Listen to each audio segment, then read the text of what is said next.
please, I have Mr. Fifi Kwetey. My Savannah tongue, maybe you can call it well. So excuse me if I don't. I have stated and I have shown you documentary evidence. Do you have any documentary evidence sitting there to support the point that you are making now? Mr. Chairman, your documentary evidence did not say that that was the full list of people who have spoken about that bill ever in Parliament.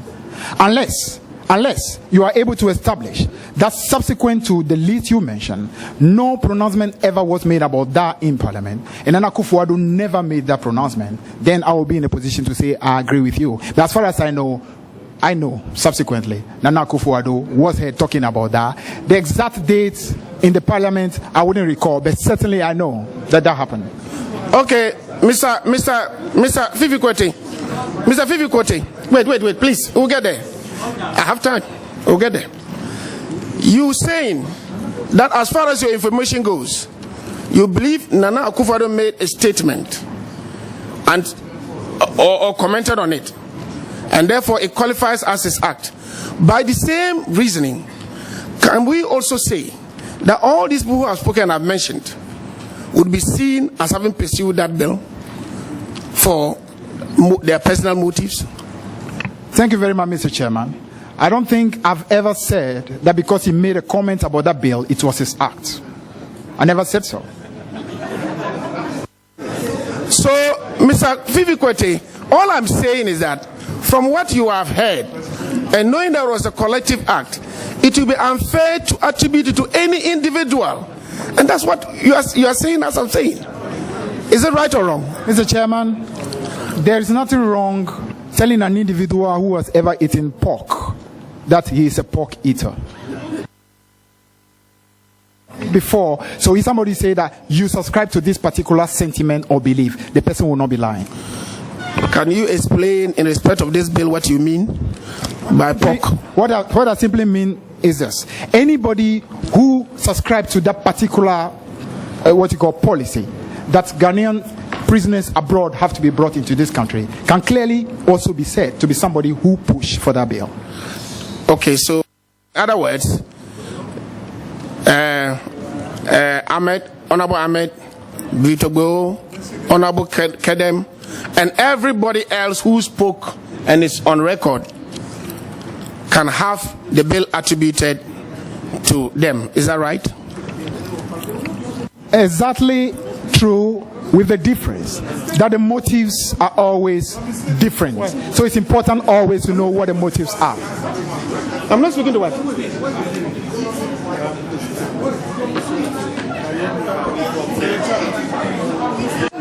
It's misleading the public. A statement was made by Ahmed, and they all contributed to the statement. They were not speaking to the bill.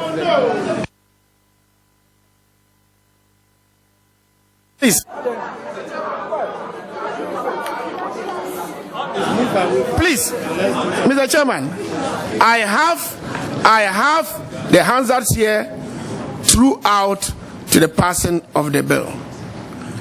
What I am trying to establish to him, and you are a parliamentarian, is that there's a background to a bill.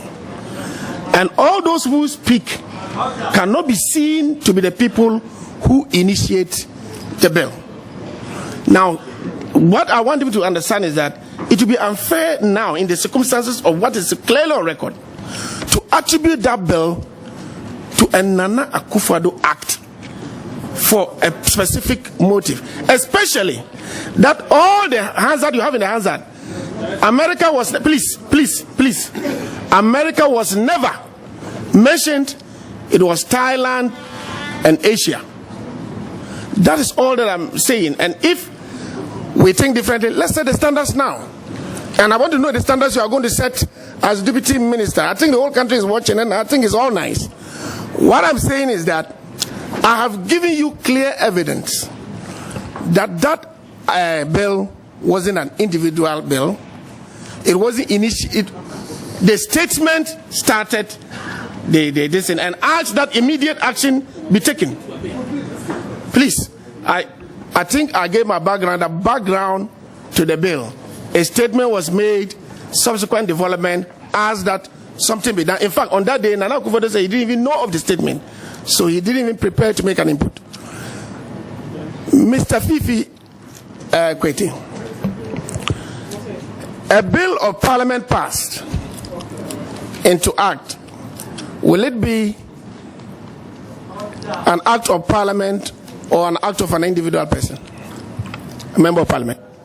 Thank you very much, Mr. Chairman. Clearly, I mean, any bill that passes through parliament will be an act of parliament. And the question you're asking, I'm sorry, you're asking the wrong person. I've never at any point stated that bill was an act of Nana Akufo-Addo. I've never said that. I've never said that. Right, so you see, that's why I told you.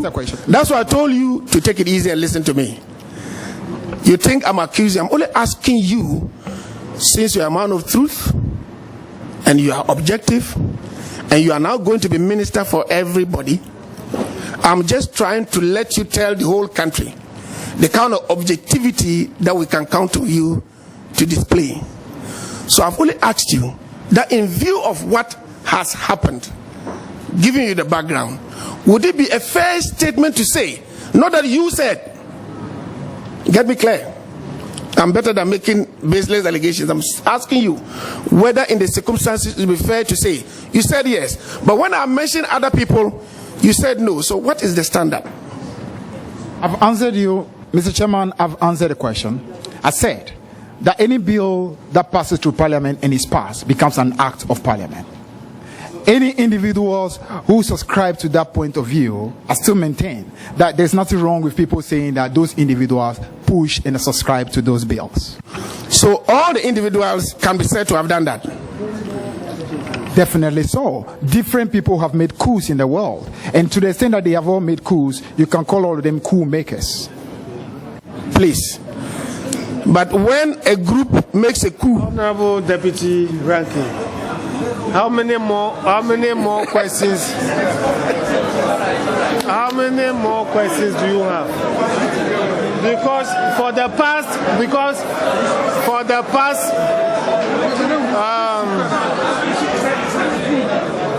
because the thing has turned into some courtroom cross-examination. Order!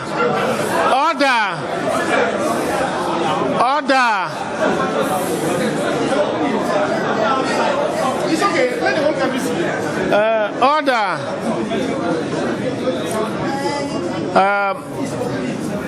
Anyway, let me ask you just one more question.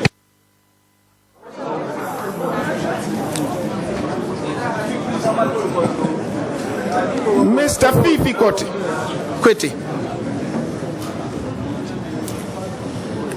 except you can give me evidence of a claim to clairvoyance by those who initiated this, but an idea that comes before an event, can it be said that it was introduced for the event in futuro? An idea today, can it be said to be influenced by an event that takes place 3 months from now? Thank you very much, Mr. Chairman. It all has to do with the time when that particular idea comes into the public domain in a prominent manner. If it just so coincides that the moment where it is gaining public prominence and being heard by millions of people in the country, a particular event has taken place, it's very normal for people to want to act, to put the two together. Chairman, that's why I walked you down the road that you had been with Parliament and you agreed with me, you knew the sources. And I referred to a source in December of 2004.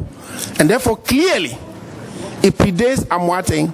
Why will it be an Amoateng bill? What is so difficult for you to say that it's not an Amoateng bill?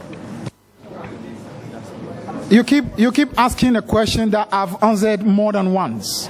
I said that it was passed by Parliament, therefore it was an act of Parliament.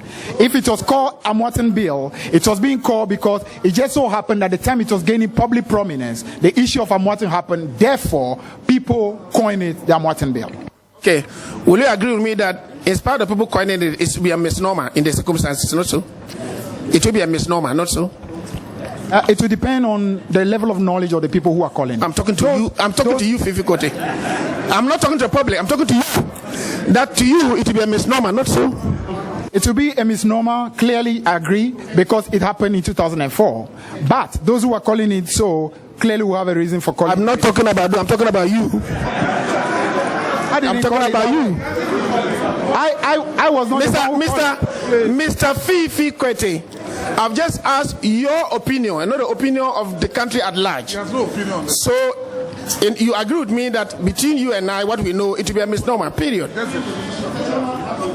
Already, I said that clearly I was not the one who coined that word. I'm not saying that. Those who coined the word clearly had reasons why they did so. But